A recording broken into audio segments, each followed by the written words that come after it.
जोर से नारा लगाओ, दीपेंद्र सिंह हुड्डा, दीपेंद्र सिंह हुड्डा, दीपेंद्र सिंह हुड्डा। राम राम जी। भाई शांति का दान दे जरा। राम राम जी। हमारे बीच में हमारे बहुत ही आदरणीय हमारे सबके नेता चौधरी भूपेंद्र सिंह हुड्डा जी, हमारे कांग्रेस के प्रदेश के हमारे अध्यक्ष, प्रदेश की गरीब, वंचित वर्ग, किसान, मजदूर की एक ऐसी ज्वलंत आवाज, जिनके प्रदेश अध्यक्ष बनने के बाद कांग्रेस पार्टी निरंतर मजबूत हो जा रही है। हमारे आदरणीय चौधरी उदय भान जी, हमारे बीच में हमारे अशोक अरोड़ा जी, आदरणीय हरमिंदर सिंह चट्ठा जी, कुलदीप शर्मा जी, आज के कार्यक्रम के हमारे आयोजक मेजबान, जिनको मैं बहुत बहुत बधाई देना चाहता हूं आज के इस सफल कार्यक्रम के लिए, जन आक्रोश रैली के लिए। हमारे बहुत कांग्रेस पार्टी के जो हैवीवेट नेता हैं और ऐसे पूरे उत्तर हरियाणा ही नहीं, हरियाणा के एक एक कोने में मैं समझता हूं कि बिशन लाल सैनी जी की अपनी साख है। विधानसभा में जब ये खड़े होकर बोलते हैं, आपकी पैरवी करते हैं, तब उस समय पूरा प्रदेश देखता है। थोड़ा ही बातों में गागर में सागर भर देते हैं और आपकी अच्छे से लड़ाई लड़ते हैं। और आपकी सही बात है कि ये कुछ ऐसा सहयोग रहा है कि बिशन लाल सैनी जी को जब आपका आशीर्वाद मिला है तो जो है ये विपक्ष में इनका समय ज़्यादा रहा है। मगर आज मैं विश्वास के साथ कह सकता हूँ, आज तो जन आक्रोश रैली है। अगले दशहरे के बाद अगले हरियाणा दिवस पर यहीं हम रैली करेंगे और विजय रैली करेंगे आपकी सरकार बनाकर, और बिशन लाल सैनी जी उस सरकार में के मजबूत स्तंभ के रूप में मैं समझता हूँ रहेंगे। हमारे भाई विधायक वरुण मौलाना जी, भाई हमारे विधायक मेवा सिंह जी, हमारे विधायक सुभाष देशवाल जी, विधायक जयवीर वाल्मीकि जी, पूर्व मंत्री सुभाष चौधरी जी, विधायक इंद्रराज नरवाल जी, विधायक बलबीर वाल्मीकि जी, दिलूराम बाजीगर जी, पूर्व मंत्री, रंगा साहब पूर्व मंत्री, राकेश कंबोज जी, राजकुमार वाल्मीकि जी, भीमसेन मेहता जी, चौधरी लहरी सिंह जी, विजेंद्र कादियान जी, जरनैल सिंह जी, हमारे पदम सिंह दहिया जी, सुल्तान सिंह जडोला जी, हमारे भाई नरेंद्र जी, बहुत से हमारे सभी, हमारे भाई सुरेंद्र पवार जी, हमारे विधायक सोनीपत से, वो भी यहाँ पे उपस्थित हैं। बहुत सभी पिता तुल्य बुजुर्ग, नौजवान साथी, मातृशक्ति, बहुत देर से आप लोग बैठे। मैं तो संक्षिप्त में अपनी बात आपके बीच में मैं रखना चाहता हूं। सबसे पहले हरियाणा दिवस की मैं भी आप सबको बहुत बहुत शुभकामनाएं देता हूं। आज हरियाणा दिवस, आज हरियाणा दिवस भी है और ये बात भी सही है कि आज ऐसे समय में जन आक्रोश रैली की जा रही है जब चुनावी वर्ष में हमने प्रवेश कर दिया, चुनाव की बिगुल बज चुकी है।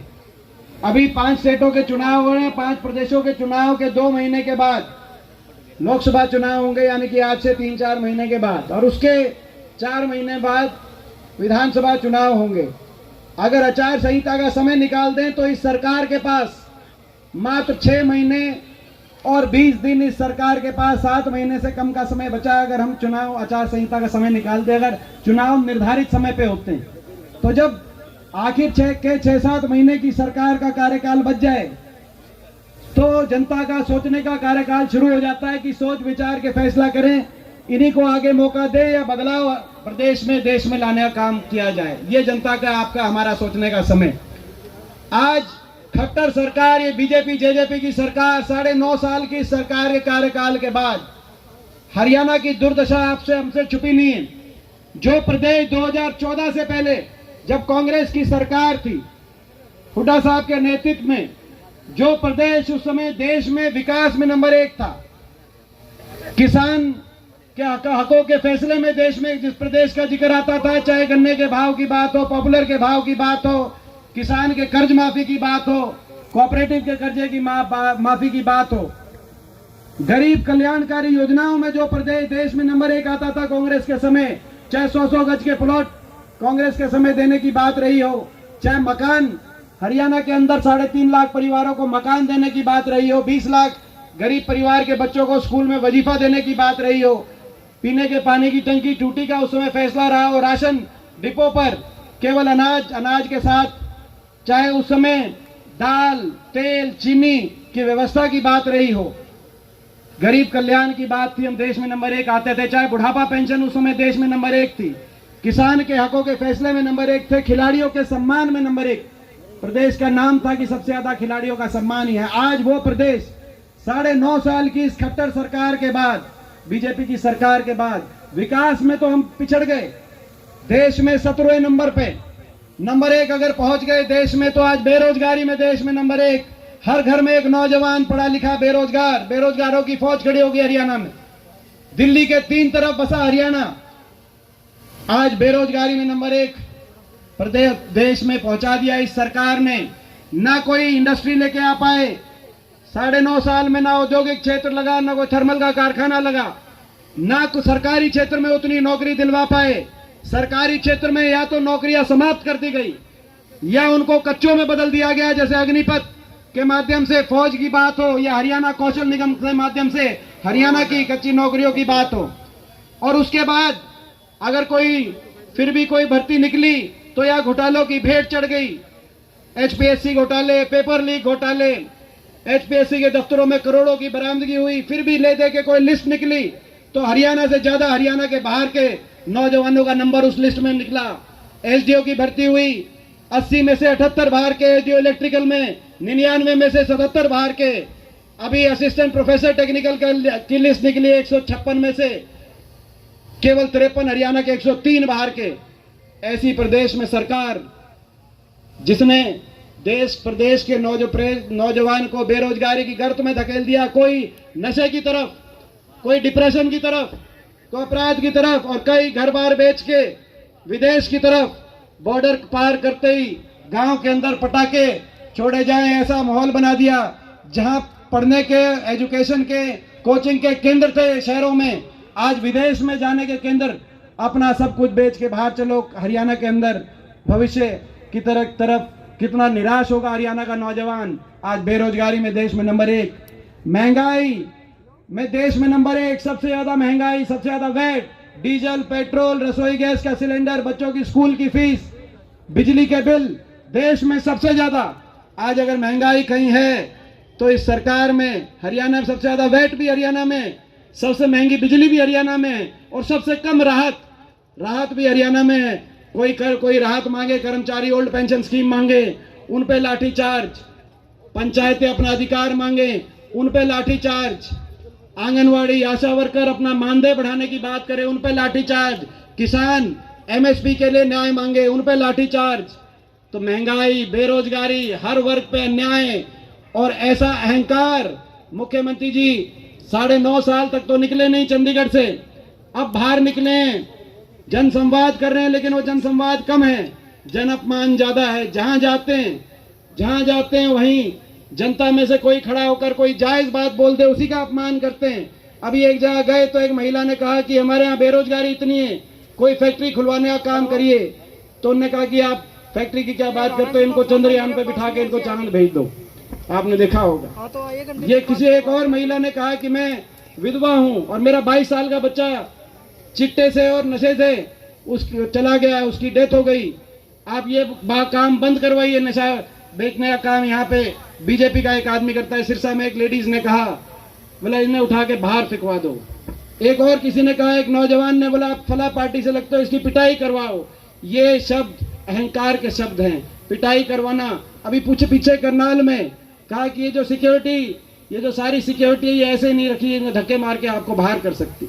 ये अहंकार, काम कुछ किया नहीं, हरियाणा को विकास की पटरी से उतार दिया। बेरोजगारी में, महंगाई में, भ्रष्टाचार में जेजेपी के साथ समझौता, भ्रष्टाचार का, खुले भ्रष्टाचार का समझौता। ऐसा खुला भ्रष्टाचार कहा था जेजेपी ने 5100 बुढ़ापा पेंशन पे समझौता कर रहे हैं बीजेपी को, क्योंकि दोबारा से सरकार नहीं बनती उस समझौते के बिना। आपको पता है 5100 बुढ़ापा पेंशन तो आई नहीं, लेकिन महकमे बांट लिए। माइनिंग का महकमा किसके पास, कौन माइनिंग के माध्यम से लूटेगा, कौन शराब के माध्यम से लूटेगा, कौन एक्साइज के माध्यम से लूटेगा। एक के बाद एक ऐसे घोटालों की लिस्ट। आज भ्रष्टाचार की भेंट चढ़ गया हरियाणा। आज हरियाणा दिवस है। आओ इस हरियाणा दिवस पे मैं अंत में यही कहना चाहता हूं, हमें संकल्प लेना पड़ेगा दोबारा। हमारे बड़े बुजुर्गों ने लड़ाई लड़कर, आपके हमारे सभी ने लड़ाई लड़के इस प्रदेश हरियाणा प्रदेश को, हमारे भारतवर्ष में जन्म मिला 1966। उसके बाद हरियाणा लगातार आगे बढ़ा। आज दोबारा से हरियाणा दिवस पे हमें संकल्प लेकर का समय है। आज हम संकल्प लें कि हरियाणा ऐसा प्रदेश ना हो जहां सबसे ज्यादा बेरोजगारी हो, बल्कि हरियाणा एक ऐसा प्रदेश हो जहां सबसे ज्यादा रोजगार का सृजन हो। हम संकल्प लें हरियाणा ऐसा प्रदेश ना हो जहां किसान पे अत्याचार सबसे ज्यादा हो, 750 किसानों को अपनी जान कुर्बान करनी पड़े। मगर हरियाणा ऐसा प्रदेश हो जहां देश में सबसे ज्यादा किसान का मान सम्मान हो, हरियाणा ऐसा प्रदेश हो। आओ हम संकल्प लें हरियाणा ऐसा प्रदेश ना हो जहां गरीब को सबसे ज्यादा महंगाई का सामना करना पड़े, बेरोजगारी का सामना करना पड़े, बल्कि एक हरियाणा ऐसा प्रदेश हो जहां गरीब कल्याण के ऐसे फैसले लें जैसे 100 गज के प्लॉट का हमारा फैसला था, जैसे गरीब को मकान का फैसला था, गरीब की पेंशन का फैसला था। आओ हम संकल्प लें हरियाणा ऐसा प्रदेश ना हो जहां पे हमारे खिलाड़ियों का अपमान हो, हमारी बेटियों को दिल्ली की सड़कों पर खिलाड़ी बेटियों को घसीटा जाए। जिन खिलाड़ियों ने देश का मान सम्मान ऊपर किया, उन खिलाड़ियों का अपमान हरियाणा में ना किया जाए। हरियाणा ऐसा प्रदेश हो जो देश का मान बढ़ाए, खिलाड़ी उनका मान सम्मान हरियाणा बढ़ाने का काम करे, घटाने का काम ना करे। ये हम संकल्प लें। आओ हम संकल्प लें कि हरियाणा ऐसा प्रदेश हो जहां दोबारा से गन्ने का भाव, पॉपुलर का भाव, धान का भाव दोबारा से देश में डंके की चोट पे सबसे ज्यादा हो, जहां बुढ़ापा पेंशन दोबारा से देश में सबसे ज्यादा हो, जहां विकास का दर दोबारा से देश में सबसे ज्यादा हो, जहां आपस का भाईचारा दोबारा देश में सबसे ज्यादा मजबूत हो, और जहां पे विश्व स्तरीय विकास पूरे देश के सामने एक उदाहरण के रूप में आगे आए और देश में सबसे आगे हमारा हरियाणा पहुंचे। इस संकल्प के लिए लड़ाई लड़नी पड़ेगी। इस सरकार को, जो जिस सरकार ने जनता का बहुत नुकसान कर दिया, इस सरकार से लड़ाई लड़नी पड़ेगी। अगले ये जो 6-7 महीने हैं, इस लड़ाई में मैं पूछना चाहता हूँ रादौर वालों से कि भाई इस लड़ाई में रादौर किसी से पीछे तो नहीं रहेगा, आपका साथ और सहयोग मिलेगा कि नहीं मिलेगा? और हाथ उठा करके